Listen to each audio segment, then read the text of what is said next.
നിനക്ക് വിരോധമായി ദോഷം ചെയ്യുന്നവരുണ്ട്.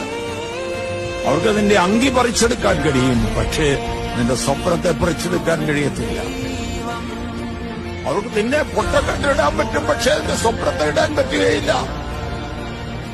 അടിമക്കച്ചവടക്കാർക്ക് നിന്നെ വിൽക്കാൻ പറ്റും, പക്ഷേ നീ ദൈവം തന്ന സ്വപ്നത്തെ വിൽക്കാൻ പറ്റുകയില്ല.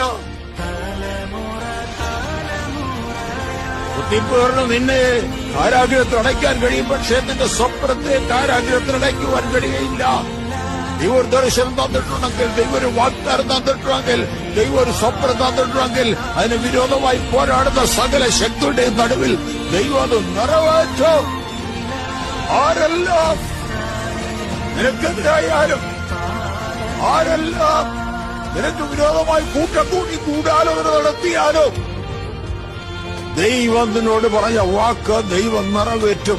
നിന്റെ സ്വപ്നത്തെ തകർക്കുവാൻ അവർക്ക് ആർക്കും കഴിയത്തില്ല. പ്രതികൂല സാഹചര്യങ്ങൾ കണ്ട് അന്താളിച്ചു പോകരുത്, ഭയപ്പെട്ടു പോകരുത്.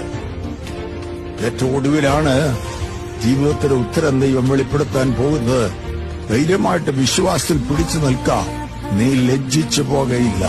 നിനക്ക് വിരോധമായി കൂട്ടം കൂടുതൽ ലജ്ജിച്ചു. ഒരു കാര്യം പറയാം, ആരെല്ലാം നിന്നെ താഴ്ത്താൻ നോക്കിയാലും ദൈവം അവിടെ തന്നെ നിന്നെ ഉയർത്തിയിരിക്കും. അവരുടെ കണ്ണിന് മുമ്പിൽ നിന്നെ ഉയർത്തിയിരിക്കും. അതാണ് യോസഫ്